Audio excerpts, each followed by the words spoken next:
I once made a video about Chissage ESS inverter, about how fantastic and how solid that inverter is. And it seems few people took my word for it and got that inverter, but most of them were calling me because they were having one or two issues.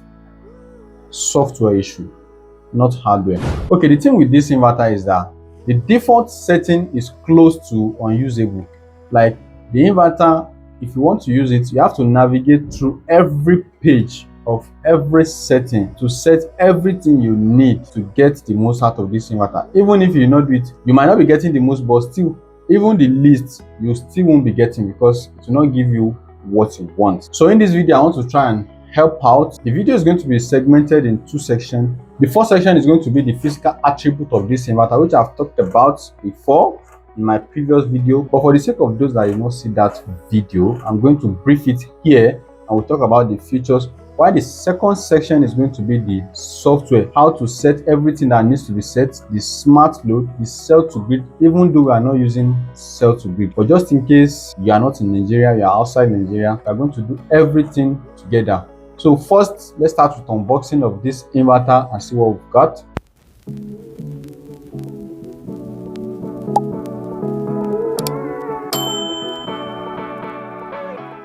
Now, the first thing in the box is the mounting rack and the accessories to mount this inverter. Guys, check out the build quality of this inverter. You should know this is a premium inverter, not a mid-range inverter. It's very, very solid. Now, the next one is the communication cable. Then we have 4 pairs of MC4 connectors. That's good. Then we have the iron mounting pegs. That thing is not called a peg. I can't remember the name, but I know it's not peg, but we're used to calling it peg. So we have the current sensor that we'll use to monitor whatever it is at the input side. Then we have the Wi-Fi dongle, and here comes the manual, the warranty card, and terms of service card. Now here comes the heavy duty premium machine. This thing weighs about 45 kg. It's heavy. Okay, so by the side we have the on and off switch and just the handle. Underneath we have the battery ports, the load ports, the gen input ports, the grid input ports, and the set of MC4 connector for the charge controllers. Then we have the Wi-Fi dongle port. On the other side of the inverter, we have the PV switch, and then we have the spec sheet at the same side. So opening this inverter up, we have this marvelous panel staring right at us. Now, before moving on, let me quickly explain this gen port of this inverter. You see this gen port, it has 3 functions: the gen port, which is the gen input, the smart load, and the AC couple. In gen input mode, when you want to use generator, like you want to have 2 sources connected to the inverter as input, which is the grid and gen. The inverter works as input. This port works as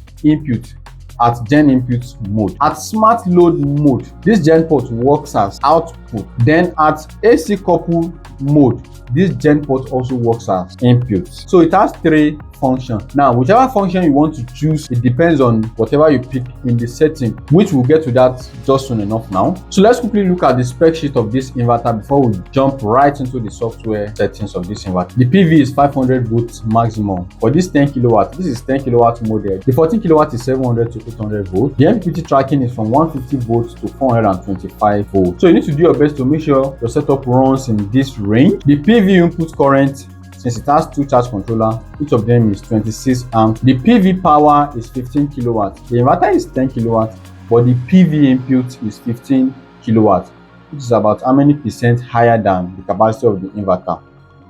Impressive.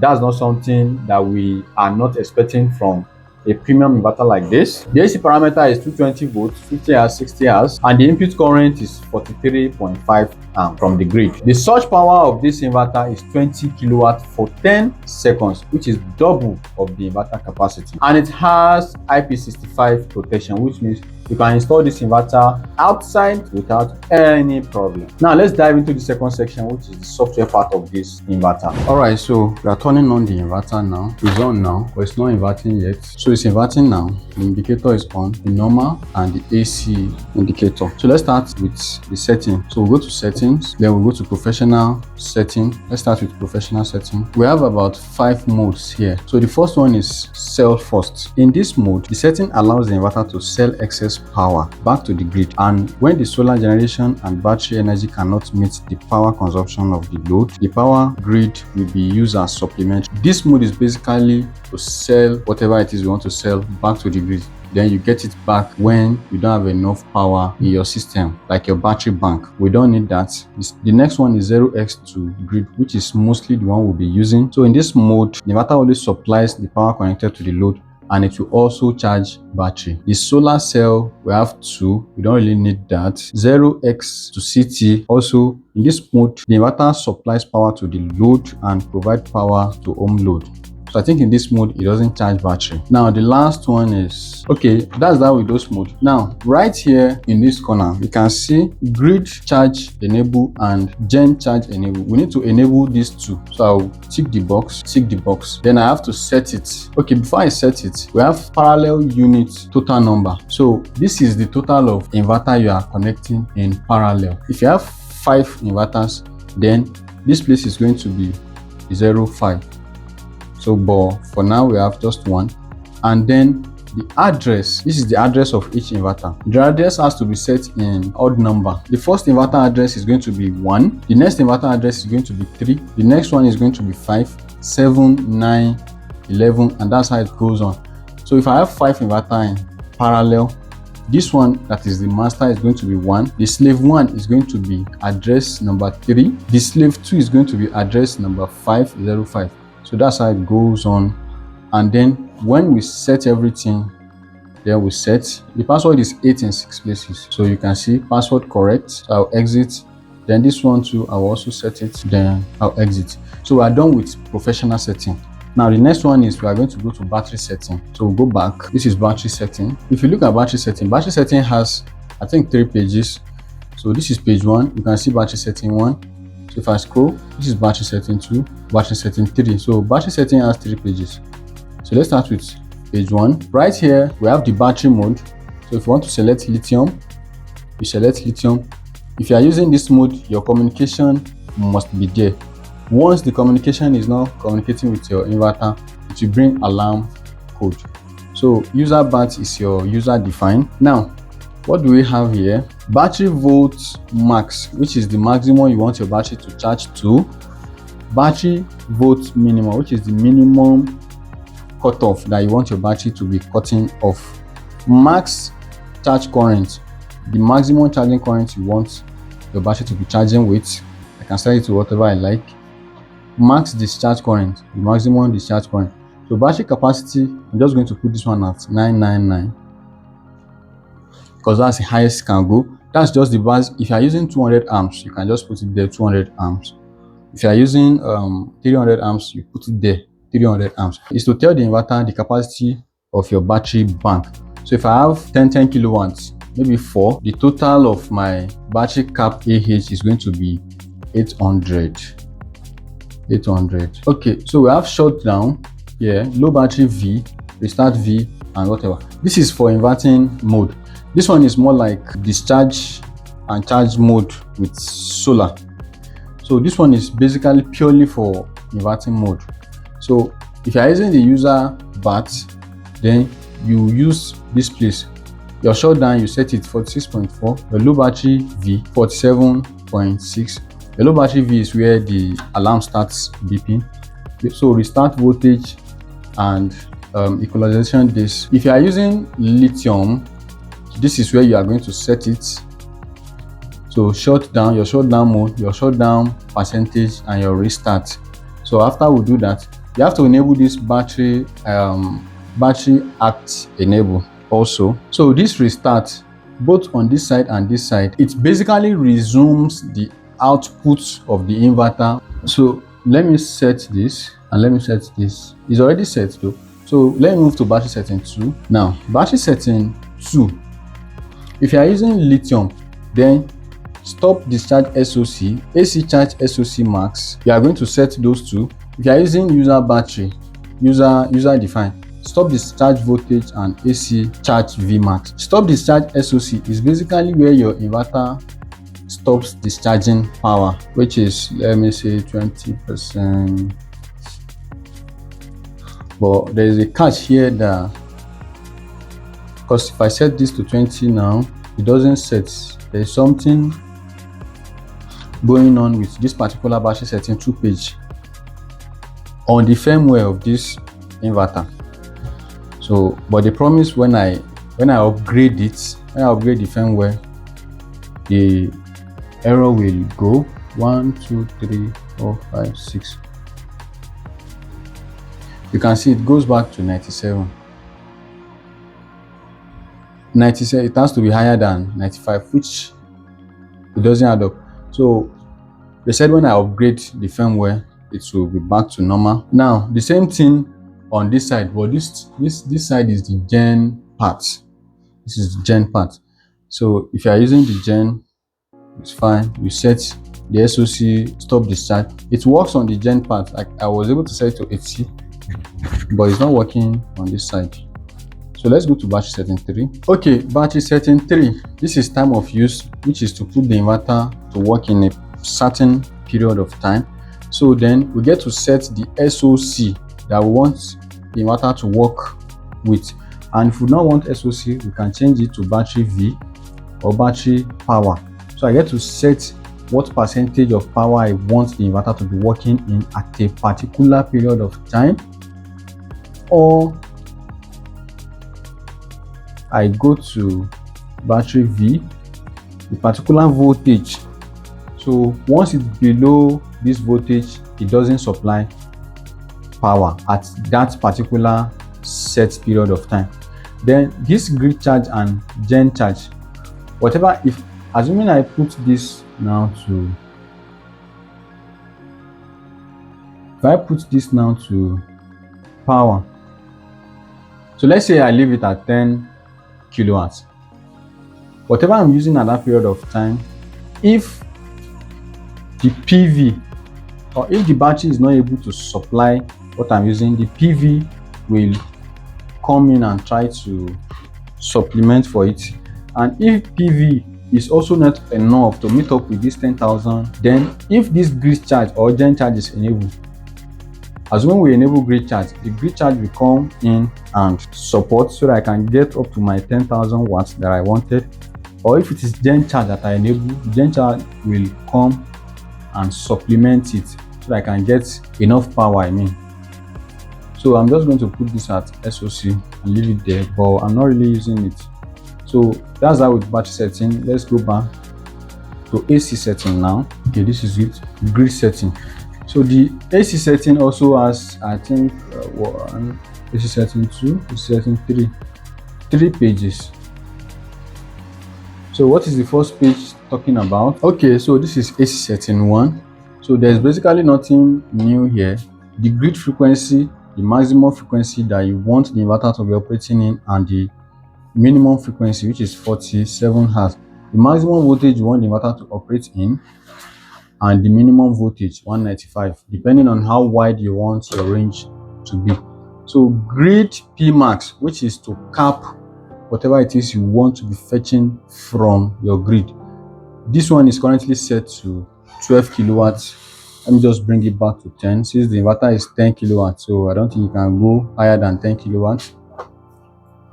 Then the same thing on the gen, just the same thing, 10 kilowatts.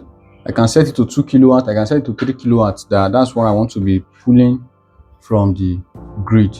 And here, meter address, CT ratio, which is the current transformer that is connected to the input. So it's usually 100 amps, so these ones are not really important. So let me just set this 1 2 3 4 5 6. Okay, set, and it's going back to this one. Now let's go to AC setting 2. Now this AC setting 2 is kind of it needs a lot. So let's start with gen port type. If you remember, the gen port terminal of this inverter, it works as 3 functions. It works as AC couple, it works as gen, and it works as smart load. Now this is where you select whichever one you want that port to work as. So if I want that gen port terminal to work as generator bypass, I'll select generator. If I want it to work as smart load, I'll select smart load. Now, if I put this thing as smart load, the gen port type of this inverter, that terminal is going to be acting as an output now for smart load. It's not going to be acting as input. When it's in generator, it acts. When it's in generator, the gen port terminal will act as input, but when it's in smart load, that port is going to act as output. And also in AC couple, I think it acts, yes, in AC couple it acts as input and also acts as output, because in AC couple you get to sell out, and again when you are charging and there is no enough, you get to use from what you've sold out back. So it acts as input again. So the gen port terminal has multiple functions.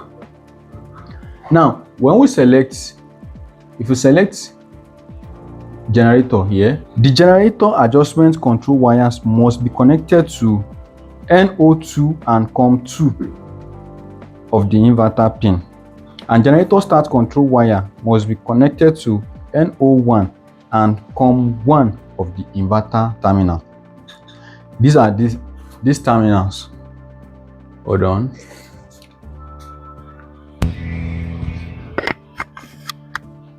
These terminals, NO1 and COM1. Can you see it? NO2 and COM2. So when we are using generator mode at the gen port type, we need to connect these two so that it can be able to start and switch off the generator. So those cables are the one that will be controlling the generator when this gen port type is in generator mode. They are really very important so that the gen can start on its own and the gen can go off on its own. If you fail to connect those wires, the generator that we are connecting or that we've connected to this inverter will not be able to work automatically based on command received by this inverter.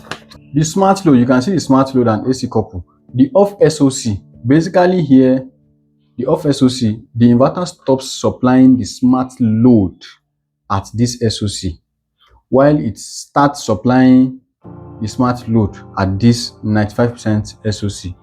So at this, I can say maybe let me put it at 60. At 60% SOC, don't supply the smart load anymore. So then the same thing with voltage. If you are using battery V, which is user defined, but if you are using lithium, you have to be using the percentage. While if you are using battery V, you have to be using the voltage. Then this only battery enable.